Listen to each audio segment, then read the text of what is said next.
상고하겠습니다. 한 곳을 더 보겠습니다. 조금 앞으로 가서 2장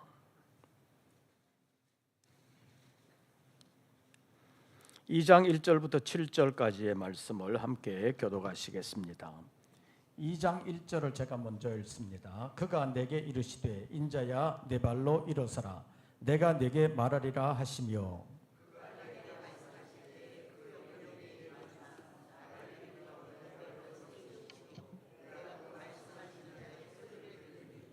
내게 이르시되 인자야 내가 너를 이스라엘 자손 곧 패역한 백성 나를 배반하는 자에게 보내노라. 그들과 그 조상들이 내게 범죄하여 오늘까지 이르렀나니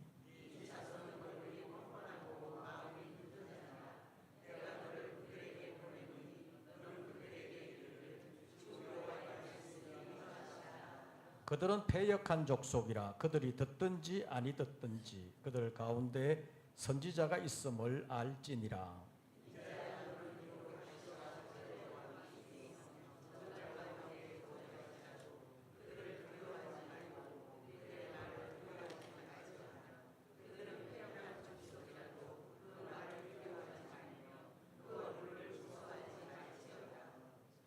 칠 절 다 같이 그들은 심히 패역한 자라. 그들이 듣든지 아니 듣든지 너는 내 말로 고할지어다.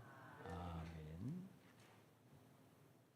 오늘은 선지자와 파수꾼이라는 제목으로 잠깐 말씀을 상고하겠습니다. 오늘 이 말씀 가운데서 우리가 알아야 될 것이 있고, 외국에 나가면 이렇게 말하기가 실제로는 어려운 그런 게 있습니다. 그래서 오늘 선지자에 대해서 잠깐 먼저 살펴보는데, 그 다음에 선지자라는 말 말고 또 무슨 말이 있을까요? 일반 사회에서 말하는 예언자라는 말이 있습니다. 그리고 오늘 본문 에스겔 3장에 있는 것처럼 파수꾼이라는 말이 있습니다. 이 말은 어떤 차이가 있느냐? 이거는 우리 말끼리 사용하는 사람만 할 수 있는 성경 공부입니다. 외국 나가면 이렇게 못해요. 통역을 해야 되기 때문에 그렇습니다. 선지자를 한자로 쓰면 먼저 선자를 쓰고 그 다음에 알지자를 쓰고 사람, 선지자 이렇게 씁니다. 먼저 안 사람이라는 얘기예요. 먼저 안 사람. 뭘 먼저 알아요? 하나님의 뜻을, 하나님의 말씀을 먼저 받아서 안 사람이라는 얘기예요. 성경에는 선지자라는 말이 많을까요? 예언자라는 말이 많을까요? 선지자라는 말이 훨씬 많습니다. 예언자라는 말은 거의 없어요. 그런데 일반 사회에서는 선지자라는 말을 거의 안 쓰고 예언자라는 말만 씁니다.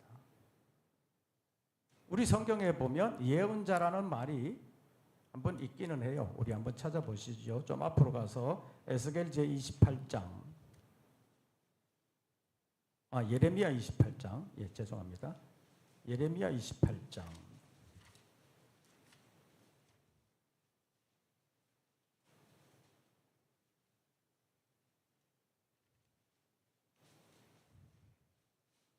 예레미야 28장 9절. 예레미야 28장 9절 우리 다 같이 읽습니다. 평화를 예언하는 선지자는 그 예언자의 말이 응한 후에야 그가 진실로 여호와께서 보내신 선지자로 인정받게 되리라. 여기 보면 평화를 예언하는 누구는? 선지자는 그 선지자의 말이 아니라 그 예언자의 말이 응한 후에야 그가 진실로 여호와께서 보내신 선지자로 인정을 받게 되리라. 똑같은 뜻인데 평화를 예언하는 선지자는 그 예언이 응한 후에야 하나님께서 보내신 선지자로 인정을 받게 된다. 그렇게 말하면서 선지자라는 말은 하나님의 보내심을 받은 하나님의 일꾼들을 선지자로 칭한다는 것을 말하고 있고, 일반 사회에서 예언한다는 말을 많이 쓰는데 예언자라는 말이 성경에 지금 우리가 가진 성경으로 보면 이 아까 말씀드린 예레미야 28장 9절에 한 번 딱 예언자라는 말이 나옵니다. 그 외에는 다 선지자라는 말을 씁니다. 일반 사회에서 예언자라는 말은 어디서 주로 써요? 뭐 할 때요? 일반 사회에서 예언자라 그러면 어떤 사람이에요?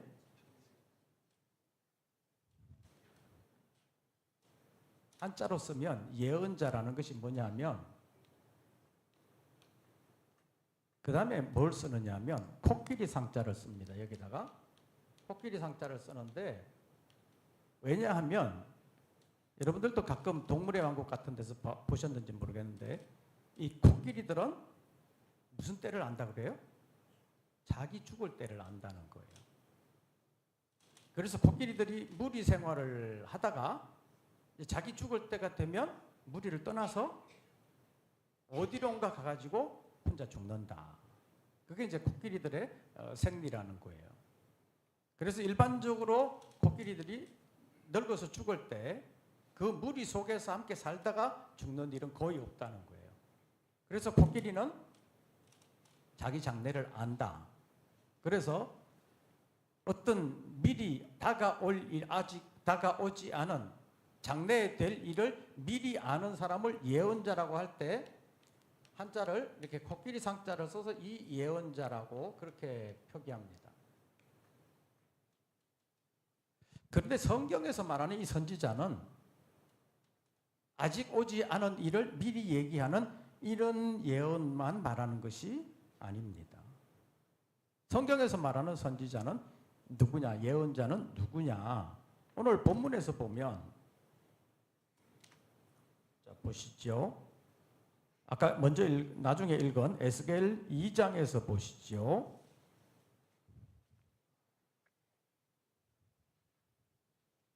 2장 4절만 보겠습니다. 이 자손은 얼굴이 뻔뻔하고 마음이 굳은 자니라. 내가 너를 그들에게 보내노니 너는 그들에게 이르기를 무엇이? 주 여호와의 말씀이 이러하시다 하라. 그 다음에 5절 다 같이 그들은 패역한 족속이라도 그들이 듣든지 아니 듣든지 그들 가운데에 선지자가 있음을 알지니라. 이렇게 보면 이 선지자는 이 예언자는 뭐 하는 사람이에요? 주 여호와의 말씀이 이러하시다 하는 사람. 하나님의 말씀을 전하는 사람. 그래서 하나님의 말씀을 받아서 전하는 사람을 성경이 예언자, 선지자라고 말한다는 것을 우리가 알 필요가 있습니다. 그래서 한자로 보면 조금 다르게 씁니다. 이거는 아직 오지 않은 일을 미리 얘기하는 사람이고 그 다음에 하나님의 말씀을 받아서 사람들에게 말하는 예언자는 조금 다르게 써요. 어떻게 다르게 쓰냐 하면 한자로 쓰면 이렇게 씁니다.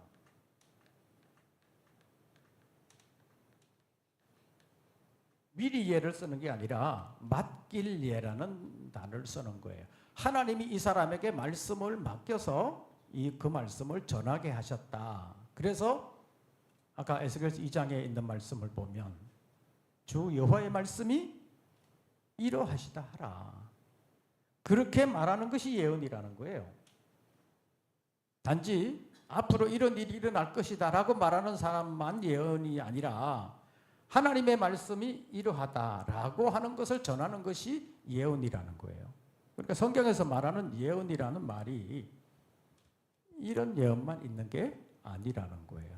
그래서 예언자라고 할 때 헬라어나 영어에서는 프로페시라는 말을 쓰는데 그 단어의 뜻을 사전적으로 찾아봐도 두 가지의 의미가 있어요.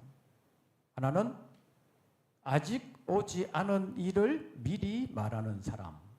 그 다음에 또 한 가지는 아직 오르지 않은 미래의 일이든지 어떤 일이든지 간에 하나님께 말씀을 받아서 하나님의 말씀으로 전하는 사람. 그것이 예언자라는 거예요. 그래서 일반적인 말로 하면 신의 신탁을 받아서 일반 사람들에게 전하는 사람, 그가 이런 의미에서의 예언자다, 이렇게 말하고 있습니다. 그러니까 이게 한자로 보면 이렇게 구분이 되는데, 우리 성경에 보면 예언이라는 말을 한자로 쓰면서 이게 이렇게 구분이 되는데, 우리 성경에는, 한자를 겸한 성경에는 다 이걸로 이제 통일을 했습니다. 이 예언이라는 말로 통일을 했는데, 이 예언이라는 말에는 미리 말한다는 것은 있는데, 이렇게 맡겨서 하나님께 받은 것을 말한다는 의미는 없습니다. 그런데 이 단어에는 미리 말한다는 의미도 있고, 하나님께 말씀을 받아서 전한다는 의미도 있기 때문에, 사실은 어쩌면 우리 성경 가운데 한자를 같이 쓰는 성경으로 보면 이거를 쓰기보다는 이거를 써야지 두 가지의 의미가 다 있기 때문에 좀 더 잘 번역한 거다, 이렇게 말할 수 있는데, 어쨌든 우리 한자로 겸해서 쓰는 성경에는 이 단어로 모든 예언을 다 그렇게 표현을 했습니다. 그래서 우리가 알아야 되는 것은, 성경에서 말하는 예언이라는 것은 하나님의 말씀을 받아서 전하는 것이 성경에서 말하는 예언이다. 앞으로 일어날 일만 말하는 것은 아니다라는 사실을 알 필요가 있습니다.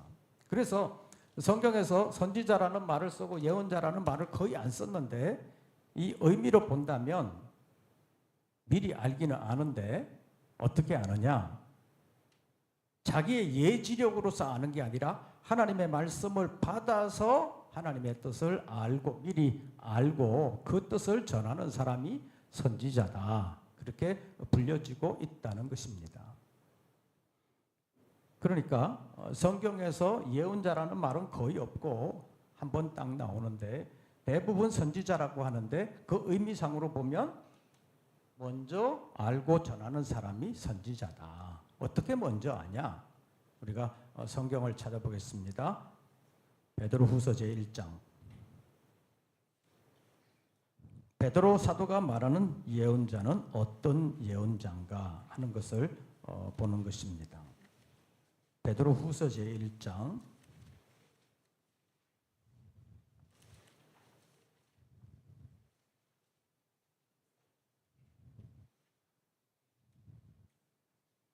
16절부터 교독합니다.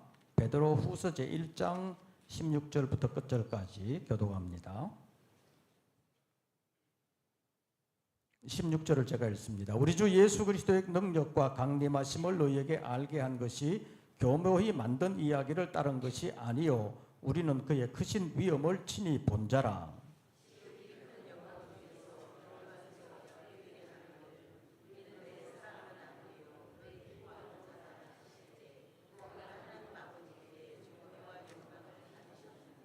이 소리는 우리가 그와 함께 거룩한 산에 있을 때에 하늘로부터 난 것을 들은 것이라.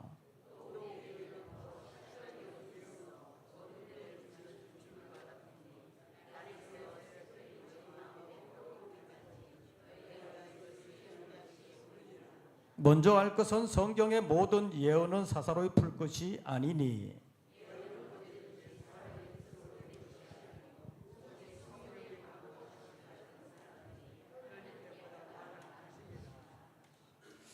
베드로가 옛날 변화산에 올라갔을 때 예수님이 변화된 모습을 보았잖아요.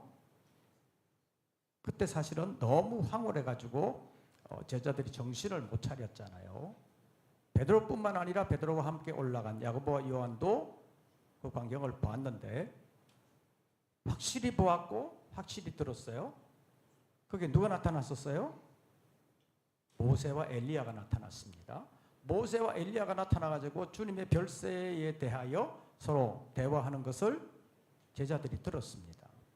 그래서 베드로가 한 말이 우리가 잘 아는, 우리가 초막셋을 여기에 짓고 우리가 여기 살았으면 좋겠습니다. 그런 말을 주님께 했습니다. 내려가면 골치 아픈 일들이 있을 것 같은데 우리가 안 내려가고 여기 있으면 참 좋겠습니다. 그런 말을 베드로가 했는데 그 말은 그냥 스쳐가는 걸로 본 게 아니라 확실하게 보고 들었다는 거예요. 그런데 그 경험 자랑하고 싶기도 하고 나 아니면 누가 이런 경험을 할 수 있냐. 그걸 본 거는 나밖에 없다. 지금은 나밖에 없다. 그렇게 말할 수도 있잖아요. 그런데 베드로가 말하는 것은 그것은 우리가 거기서 확실히 들은 것이고 확실히 본 것이지만 그것보다 더 확실한 예언이 있다라고 말하는 것이 우리가 아까 읽었던 19절입니다. 제가 18절을 읽으면 여러분들이 19절을 보십시오.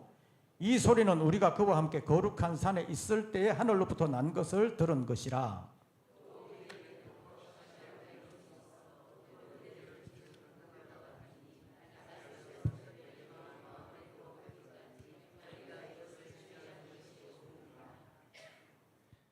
자기가 확실히 보고 들은, 그것도 자기만이 아니라 자기와 함께 올라간 야고보와 요한과 함께 들었고 변화된 예수님도 그 자리에 함께 계셨고 또 구약의 모세와 엘리야도 그 자리에 함께 있었다는 것을 다 알잖아요. 근데 그것보다 더 확실한 게 없을 것 같은데 그것보다 더 확실한 예언이 있다고 말하면서 그 예언이라는 것이 뭐냐. 20절에서 먼저 알 것은 성경의 모든 예언은 어떻게 풀 것이 아니니 사사로이 풀 것이 아니니. 성경의 예언은 내 체험으로 내 경험으로 내 머리로 푸는 게 아니라는 것입니다. 그래서 21절에 보면 예언은 언제든지 누구의 뜻으로 낸 것이 아니요 사람의 뜻으로 낸 것이 아니요 오직 성령의 감동하심을 받은 사람들이 누구에게 받아? 하나님께 받아 말한 것임이니라. 그러니까 이 예언이라고 하든 간에 성경에서 말하는 예언이라는 것은 누구에게 받아? 하나님께 받아. 그런데 그 하나님의 말씀을 받으려면 뭔 감동을? 성령의 감동을 받은 사람이어야 이 하나님의 말씀을 받을 수 있다. 이렇게 말할 수 있습니다. 구약에서도 보면 이 선지자가 된 사람들 가운데 성령의 충만함을 받아서 선지자가 됐다라는 것을 보여주잖아요. 예를 들어서 보면 이 사울, 처음에는 성령의 충만함을 받아서 겸손한 사람으로서 하나님의 선택을 받고 이스라엘 왕국의 최초의 왕 사울 왕이 됐지만 왕권이 강화되면서 자기를 내세우기 시작하니까 하나님의 영, 성령이 떠나시게 되잖아요. 그래서 사울은 하나님의 사람들을 죽이려고 하는 일을 하게 되는 것을 볼 수 있습니다. 그런데 죽이려고 할 때 사람을 보내는데 보내는 사람이 그 죽이려고 하는 사람 가까이 가면 성령께서 강하게 역사하셔가지고 죽이려고 가는 사람이 성령의 감동함을 받아가지고 예언을 하게 되는. 그래서 이런 의미에서 선지자가 되는 일들이 자꾸 일어나게 되는 거잖아요. 그러니까 사울이 사람을 보냈는데 보낸 그 일을 제대로 안 하고 소식도 없고 그러니까 답답해가지고 또 사람 보내고 또 사람 보내고 그런 일이 있잖아요. 우리나라에서도 조선 초기 역사에 보면 이성계한테 사람을 자꾸 보냈는데 돌아오는 사람 없다는 거잖아요. 소식도 안 전해주고 보냈는데 사람은 안 오고 그래서 무슨 일이라 그래요? 함흥차사다 그런 말을 하잖아요. 함흥으로 차사를 보냈는데 돌아오지도 않고 소식도 안 전해주고 그런 일이 사울왕 때 사울왕이 누구를 죽이라고 보냈는데 소식도 안 오고 그 사람도 안 돌아오고 우리나라에 함흥차사처럼 일이 생겼는데 왜 그렇게 됐냐. 같은 사람들이 갈 때는 죽이려고 갔는데 가까이 가서 성령의 감동하심을 받아서 하나님의 뜻을 알고 보니까 죽이는 것이 하나님의 뜻이 아니다라는 것을 알게 됐다는 거죠. 그래서 가서 죽이지도 못하고 사울왕에게 돌아갈 수도 없고 그래서 사울왕이 직접 가게 되는데 사울도 그 가까이 가서 성령의 충만함을 받고 며칠 동안 예언하는 그런 일들이 있었다는 것을 성경이 보여주고 있습니다. 그러니까 성령의 감동하심을 받아서 하나님의 말씀을 받고 그 말씀을 전하는 사람을 이런 의미에서 한자로는 예언자라고 이렇게 말할 수 있는데 성경에서는 그런 사람을 선지자로 부르고 있다. 그러니까 일반 사람들보다는 하나님의 뜻을 먼저 아는 사람. 그래서 선지자인데 그 사람은, 그 선지자는 아는 것으로 그치지 아니하고 반드시 택한 백성들에게 말을 하는 사람이라는 얘기예요. 그래서 선지자라는 말이 먼저 아는 사람이지만 그가 자기가 알고만 있고 전하지 않았다면 이런 말로 바꿔서 다 바꿔서 했을 텐데 하나님의 말씀을 받아서 먼저 아는 사람은 다 이렇게 전하는 사람이었기 때문에 선지자라는 말로만 해도 그 사람은 하나님의 말씀을 받아서 전하는 사람이다. 이런 의미가 됐다는 거예요. 그러니까 이 선지자라는 말이 먼저 안다는 의미에서 보면 제가 영어를 가르쳐 드릴게요. 먼저 안다는 게 뭐냐 하면 먼저라는 뜻의 단어가 있고 그 다음에 안다는 뜻이 있잖아요. 이렇게 말할 수 있어요.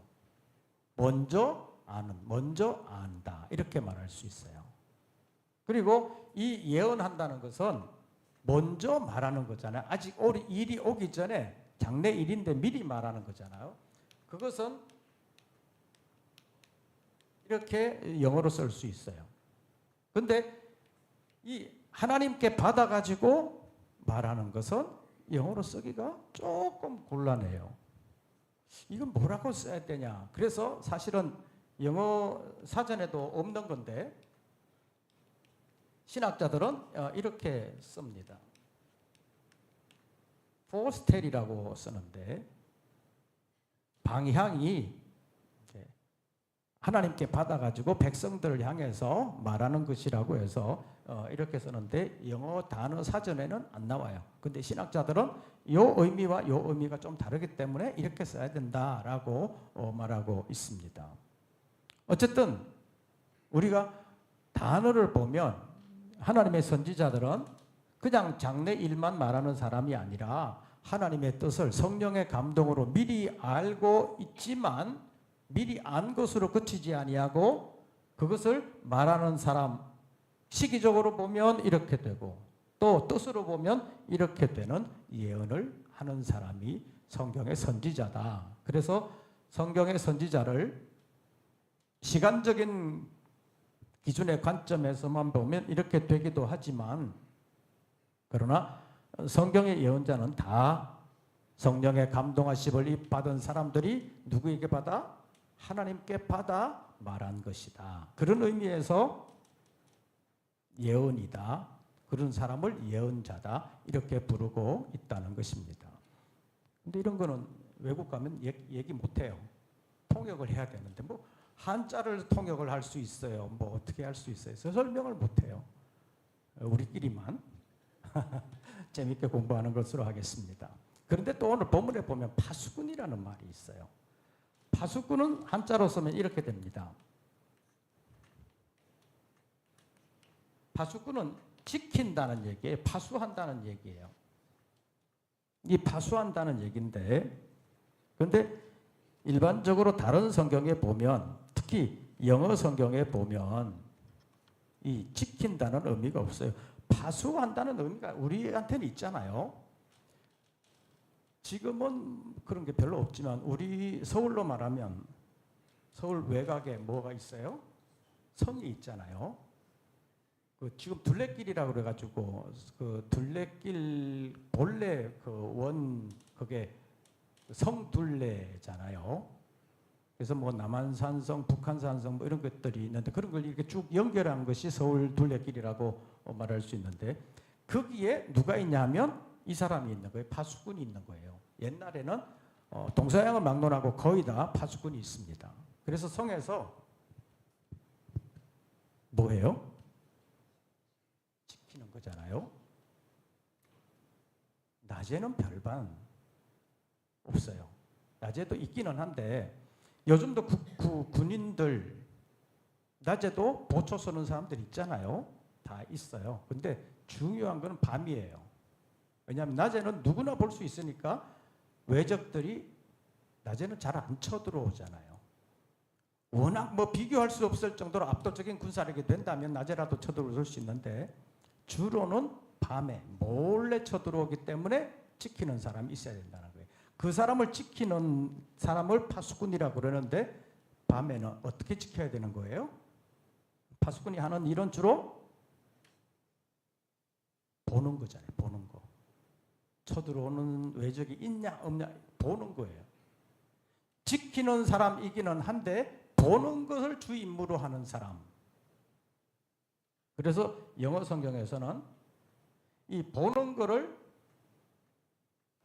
주 임무로 하는 사람이라고 그래서 왓치맨이라고 그렇게 말합니다. 보는 사람, 망 보는 사람. 이런 사람을 파수꾼이라고 그래요. 그러니까 우리말로 하면 보는 것도 보는 거지만 보는 것을 통해서 성을 지키는 사람, 파수하는 사람 그런 의미가 있는데 어쩌면 본다고 하는 것보다 보는 걸 통해서 성을 지킨다고 하는 의미가 파수꾼에게는 더 있다고 볼 수 있습니다. 그래서 단순히 그냥 망 보는 사람이 아니라 파수하는 사람이라고 번역하는 게 더 우리에게 실감 날 수도 있어요. 그래서 오늘 본문 에스겔 제3장으로 가서 한번 보시죠.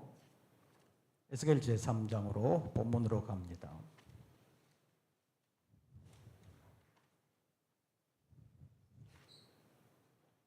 에스겔 제3장 16절부터 21절까지 다시 한 번 더 교독합니다. 7일 후에 여호와의 말씀이 내게 임하여 이르시되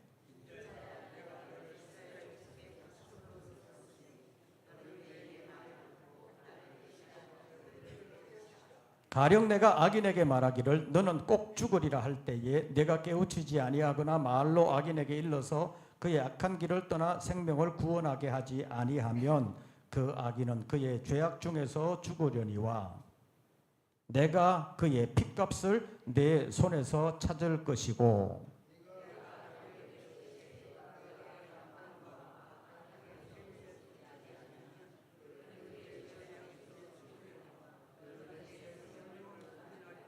또 의인이 그의 공의에서 돌이켜 악을 행할 때에는 이미 행한 그의 공의는 기억할 바 아니라 내가 그 앞에 그치는 것을 두면 그가 죽을지니 이는 내가 그를 깨우치지 아니함이니라.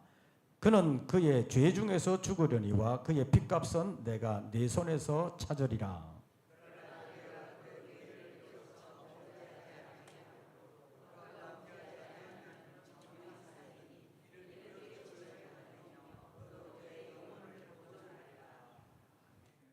하나님께서 에스겔 선지자를 선지자로 먼저 세우셨습니다.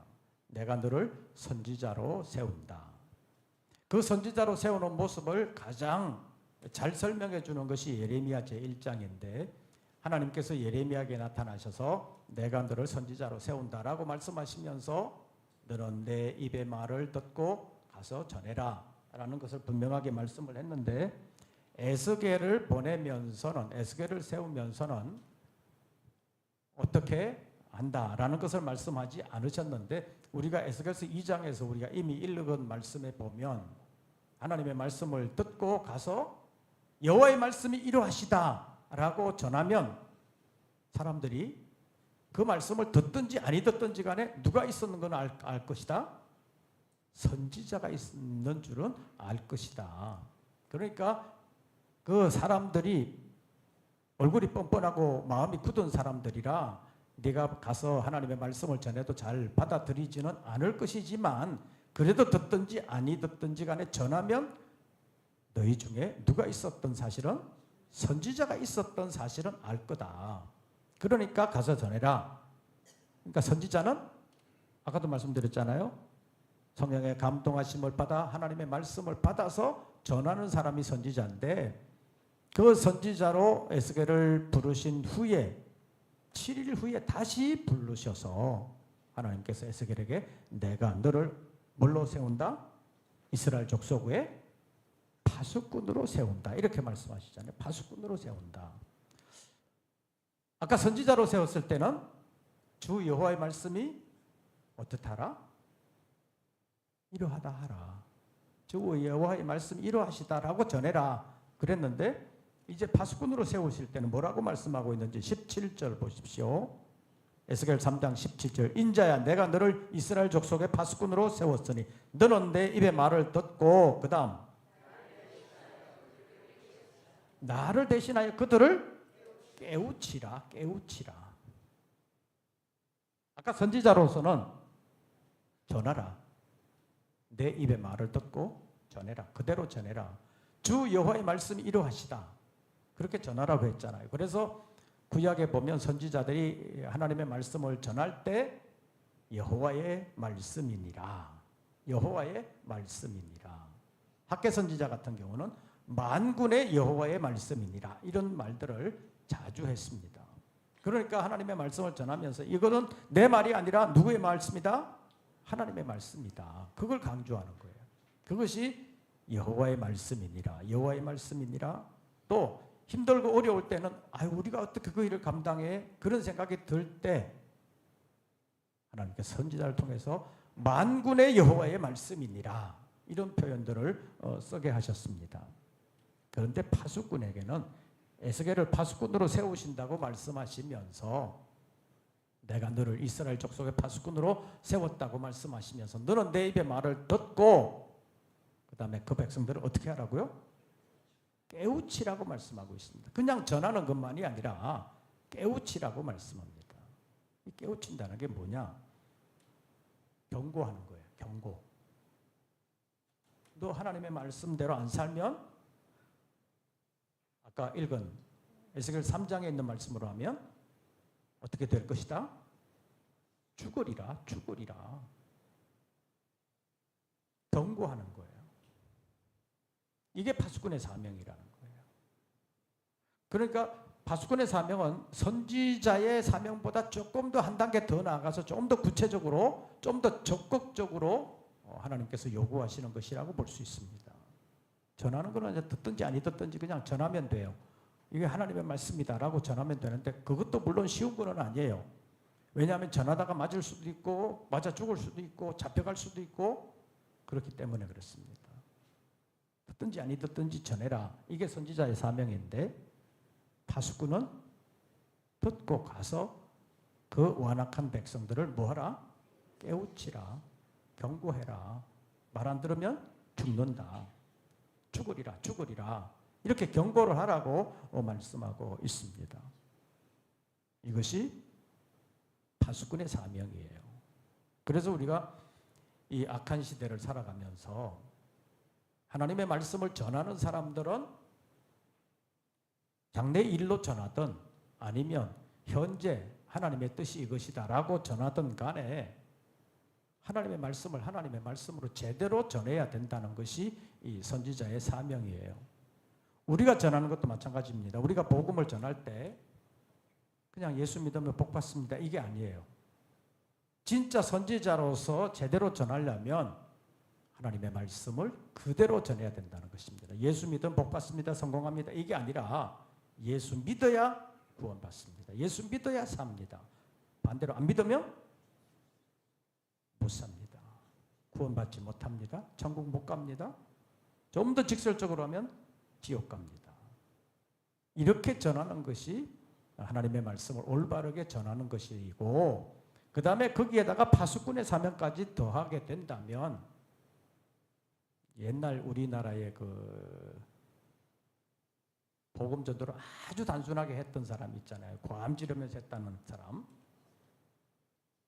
최권능 목사님이라는 분, 예수천당 불신지옥 이렇게만 외치고 다녔다는 거잖아요. 예수천당이라는 그 말을 전한 것이 이 선지자의 사명이라면, 불신지옥 이렇게 전한 것이 파수꾼의 사명이었다고 볼 수 있습니다. 예수 믿으면 천당 갈 수 있지만 안 믿으면 지옥 간다. 그러니까 이 파수꾼의 사명이라는 것이 깨우침의 사명이 있기 때문에 경고를 해야 된다는 거예요. 이 경고의 나팔이, 경고 신호가 분명해야 듣는 사람이 알아들을 수 있다는 것입니다. 그래서 구약시대 보면 민수기 제10장에 보면 하나님께서 모세에게 은나팔 2개를 만들라고 말씀을 하셨는데 그 만들 때 두드려서 만들으라고 말씀했습니다. 어떤 제품을 만들 때 일반적으로 보면 2가지의 방법이 있어요. 하나는 금속을 녹여가지고 틀에 부어가지고 만드는 주조라는 것이 있고, 그 다음에 두드려가지고 대장간에서 하는 것처럼 두드려가지고 만드는 제품들이 있는데, 은나팔 2를 두들겨 만들어라 이렇게 말씀하고 있는데, 왜냐하면 지금은 뭐 기술이 워낙 좋아져가지고 그냥 부어서 만들어도 좋은 제품을 만들 수 있는 경우가 많은데, 옛날에는 그냥 부어서 만들면 뭐가 많이 들어가냐면 불순물도 들어가고 기포도 들어가고 뭐 그래가지고 악기로 말하면 아주 선명한 소리, 고운 소리가 안 난다는 거예요. 그래서 두들겨 만들어서 그 안에 있는 공기방울을 다 빼라고 말씀하는 것으로 볼 수도 있습니다. 어쨌든 신호나팔은 분명해야 되는데, 그 말은 우리가 복음을 전할 때 선명한 복음을 제대로 전해야 된다는 것입니다. 그러니까 그냥 쉽게 예수 믿으면 잘 됩니다, 그것만이 아니라, 물론 예수 믿으면 잘 되는 것이 일반적인 현상이지요. 왜 그러냐 하면 예수를 제대로 믿으면 하나님의 복음을 믿고 받아들이는 자에게 주시는 하나님의 은총이 있기 때문입니다.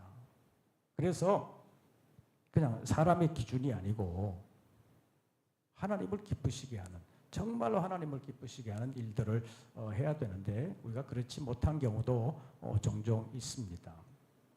그래서 오늘 사실은 어느 교회 뭐 공동회의를 해야 된다고 어떻게 하면 좋겠냐 뭐 이런 문의 전화가 태국에 있는 동안에도 왔는데, 그 교회 장로님 가운데 한 분이 사사건건 이렇게 문제를 제기하면서 말을 잘 안 듣는다는 거예요. 그래서 장로님들끼리 이 사람은 빼고 하자 뭐 그래가지고 모든 뭐 이렇게 그 장로님들 일에서 그 사람을 빼자고 결의를 했다고 그러는데, 그래서 여러 가지 문제들을 하면서 어떻게 뭐 해야 되느냐, 그럴 때 그분이 내세우는 것은 교회를 위해서 뭐 이렇게 말을 하는데, 말은 교회를 위해서인데 실제적으로는 자기 의견을 계속해서 자기 주관대로 안 되면 일을 계속해서 도와주지 않는다는 거예요. 그래서 너무 힘들어가지고 장로님들 그분 빼고 하자 이런 얘기도 있었다고 그러는데, 어쨌든 교회 일을 하면서 우리가 하나님의 일로 하자고 오전에 말씀드렸는데, 실제적으로 하나님의 일로 하자고 말을 해도 자기 고집, 자기 생각 여기에 딱 사로잡혀가지고 다른 얘기를 아예 안 듣는 사람들이 가끔은 있습니다. 그래서 우리가 이 파수꾼의 사명으로서 감당할 때 주님의 말씀을 가지고 그대로 그 사람을 살리는 의미에서 깨우쳐야지, 그냥 혼내는 게 아니에요. 깨우친다고 해서 예수 전당 불신지옥 이렇게 해서 말한다고 해서 그 말이 정말 사랑을 가지고 하면 되는데, 사랑 아니고 안 믿어? 안 믿으면 너 지옥 가. 그러면서 그 사람을 저주하는 말로 한다면 예수 천당 불신지옥이라는 그 말을 듣고 예수 믿는 사람이 안 생긴다는 거예요. 그러나 정말 사랑하는 마음을 가지고 하면 하나님께서 역사해 주신다는 거잖아요.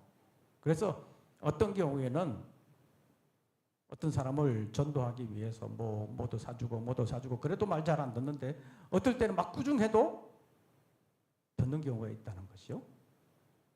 그러니까 우리 사이에 이 사랑이라는 것이 먼저 있어야 된다고 볼 수 있습니다. 그래서 너는 내 입의 말을 듣고 그들에게 가서 그들을 깨우치라고 할 때 사랑이 없으면 안 된다는 거예요. 그래서 우리가 복음을 전할 때 먼저 그들의 영혼을 사랑하는 마음을 가지고 전해야 된다고 볼 수 있습니다. 그래서 그냥 전하는 것이 아니라 사랑을 가지고 말해야 된다. 그래서 요한복음 21장에 있는 말씀을 보면 부활하신 예수님께서 베드로에게 찾아오셔서 3가지 질문을 하시잖아요. 내가 나를 사랑하느냐, 사랑하느냐, 사랑하느냐 3번이나 물으시잖아요. 사랑한다 그러니까 뭐라고 그래요? 내 어린 양을 먹이라, 내 양을 치라, 내 양을 먹이라. 사랑한다고 하니까 주님께서 사명을 맡기시잖아요. 그래서 우리가 구약의 선지자, 구약의 예언자, 구약의 파수꾼하고는 좀 다르기는 해요. 왜냐하면 구약의 선지자는 성경이 없던 시대에 하나님의 말씀을 받는 사람으로 부르심을 받았습니다. 그러나 지금은 우리가 성경이 완성된 시대를 살아가고 있기 때문에 구약의 선지자나 신약의 사도들처럼 계시를 받거나 하나님의 말씀을 받거나 그렇지는 않습니다. 왜냐하면 성경이 이미 우리에게 주어졌기 때문에 그렇습니다. 하나님의 뜻은 이 성경 안에 이미 구원에 필요한 모든 것이 다 들어있다. 이것이 지금 성경이 완성된 시대를 살아가는 성경관이라고 볼 수 있습니다. 그래서 우리 대한제주교 장로의 신조의 첫 번째 보면 뭐라고 나오냐면 신구약 성경은 하나님의 말씀이니, 신구약 성경은 하나님 말씀이다. 그리고 우리의 믿음과 행위에 대하여 정확무오한 유일의 법칙이다. 이렇게 말하고 있습니다. 다시 말하면 이 신구약 성경은 우리에게 주시는 유일한 하나님의 말씀이다. 조금도 부족함이 없다. 틀린 것도 없다. 그래서 하나님의 뜻이 여기에 다 들어있다. 그래서 이 성경을 제대로 알아야 된다는 거예요. 근데 오해하는 사람들이 있어요. 자, 예를 들어서 식사 준비하시는 분이 오늘 저녁 메뉴는 뭘로 할까요? 하나님 앞에 기도하면 오늘은 죽을 쏘라 아니면 흰밥을 해주라 이렇게 응답을 하시겠습니까? 열심히 기도하면 해주겠어요? 안 해주겠어요? 해주겠어요? 안 해주겠어요? 안 해주셔요. 왜요? 그건 구원과 상관없으니까. 구원과 전혀 상관없어요. 알아서 해도 돼요. 그냥 죽을 먹든 밥을 먹든 알아서 먹어도 하나님께서 아무 책망 안 하셔요. 그런데 그것까지도 기도하고 하겠다고 하는 사람들이 있어요. 요즘 시대에도 있어요. 그리고 유튜브에 뭐 많은 계시를 받았다고 하는 사람들 가운데 그런 계시를 받았다고 구체적으로 뭐 이 밥 해야 됩니까? 저 밥 해야 됩니까? 이건 아니지만 하나님의 뜻을 받았다고 말하는 사람들이 많이 있어요. 제대로 분별해야 합니다. 성경이 완성된 이 시대에 성경을 떠나서 다른 계시를 주장하는 것은 올바른 자세가 아닙니다. 옛날에는 성경이 없던 시대에 이런 선지자, 파수꾼 이런 말들을 통해서 하나님의 말씀을 전하는 사람들이 필요했고 또 하나님께서 그렇게 역사하셨지만 지금은 다르다는 것입니다. 그래서 우리가 성경을 통해서 하나님께서 원하시는 원리를 찾고 그 원리 안에서 우리가 살아가야 되는 것입니다. 그래서 우리에게는 하나님께서 처음에 창조하실 때부터 사람에게는 이 자유로운 선택을 할 수 있는 능력을 주셨을 뿐만 아니라 그것을 하고 책임을 져야 되는 존재로 우리가 지음을 받았기 때문에 모든 것을 다 묻고 모든 것을 하나님의 뜻대로 한다고 하는 사람이 신앙이 굉장히 좋은 것 같다 그러지만 사실은 아니라는 거예요. 왜냐하면 그런 사람들 보면 모든 것을 다 하면서 내가 기도해보고 하나님이 계시 받는 대로 하겠다. 또 하나 하나님이 기뻐하시는 대로 하겠다라고 말하지만 그렇게 말한다는 것은 뭐예요? 그가 그렇게 했다고 하면 나는 이거 하나님의 뜻이라고 했기 때문에 했다라고 말하잖아요. 근데 실제로는 안 그런 경우가 많이 있습니다. 예레미야 14장에 있는 말씀을 보면 선지자라고 말하면서 하나님의 말씀이라고 전하는 사람 가운데 하나님께서 말씀 주시지 않았는데도 하나님께서 보내시지 않았는데도 불구하고 하나님의 이름으로 여호와의 이름으로 예언하는 선지자들이 있었다는 거예요. 그런데 실제적으로 보면 있었던 정도가 아니라 참 선지자보다 거짓 선지자들이 훨씬 많았다는 거예요. 그것은 옛날에도 그랬고 지금도 그렇고 앞으로도 그럴 것입니다. 그래서 지금 우리는 누가 계시받았다, 뭐 어떤 기적이 일어났다 이게 문제가 아니라 그 영이 하나님께 속하였나 아니냐를 먼저 분별할 필요가 있습니다. 그래서 우리 믿는 사람들은 여기저기 기웃거릴 필요가 없습니다. 오직 예수 그리스도 우리가 교회 중심으로 신앙생활을 하면서 여기 가서 조금 저런 일하고 이런 일을 하고 그게 문제가 아니라 교회를 통해서 우리가 하나님의 일을 계속해서 밀고 나가다 보면 하나님께서 나를 통해서 하실 일들을 아름답게 이루어가게 될 것입니다. 왜냐하면 우리는 모든 일들을 다 할 수는 없기 때문입니다. 예수님께서 이 땅에 오셔서 3년 동안 일을 하시면서 제자들에게 말씀하시잖아요. 가서 복음 전해라.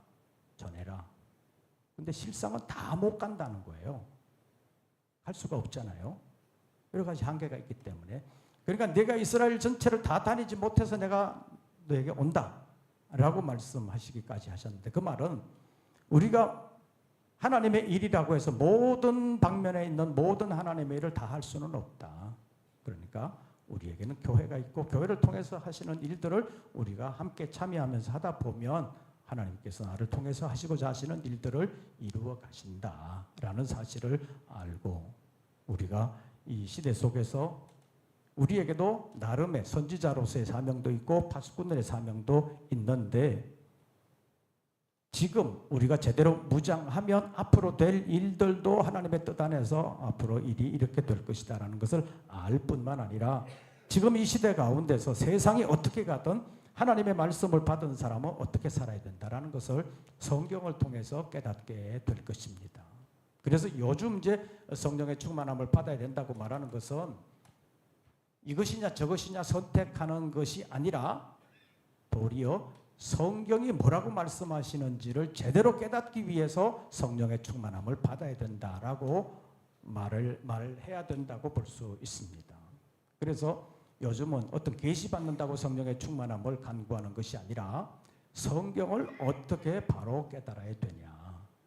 그래서 지금 성경을 말하는 많은 목회자들도 있고 많은 계시받았다는 사람, 꿈으로 뭐 어떻고 그런 사람들 많지만, 실제적으로는 성경을 어떻게 깨닫느냐가 훨씬 더 중요하다는 사실. 성경 가지고 엉뚱한 소리 하는 사람들이 얼마나 많은지 모릅니다. 좀 극단적으로 나가면 이단이라고 그러지만 이단이라고까지는 말을 못하는데 좀 이상하다, 그런 사람들이 현실적으로는 굉장히 많다는 사실을 우리가 알 필요가 있습니다. 그래서 우리는 베드로가 말한 것처럼 모든 예언은 사사로이 불 것이 아니라고 말씀을 했고, 성경의 모든 예언은 성령의 감동을 받은 사람들이 하나님께 받아 말한 것이다. 그래서 그것을 우리가 제대로 깨달으려면 우리도 성령의 감동함을 받아야 된다. 그래서 성령의 조명함이 필요하다는 사실을 우리가 알고, 오늘 아침에도 잠깐 말씀드렸었는데 전기 안 들어오면 깜깜하잖아요. 그러면 이제 우리가 제대로 분별하기 곤란하잖아요. 그래서 영적인 빛이 필요하다고 말할 수 있습니다. 그래서 파수꾼의 사명 가운데 이 보는 사명이 굉장히 중요한데, 이것이 영적으로 우리가 눈이 밝아져야 된다. 영안이 밝아져야 된다. 그래서 성경을 볼 때 그 성경을 통해서 하나님의 뜻을 깨닫고 이 시대 가운데서도 흔들리지 아니하는 믿음을 가지고 이런 사명들을 오해하지 아니하고, 성경이 완성된 시대 가운데 성경을 통해서 하나님의 뜻을 깨닫고 그 깨달은 바를 우리의 삶을 통해서 아름답게 이루어가면서 주님께서 우리에게 원하시는 일들을 끝까지 아름답게 쓰임받는 일에 보장을 받고 인도함을 받을 수 있는 우리 모든 권속들 되시기를 주의 이름으로 축원합니다. 찬송가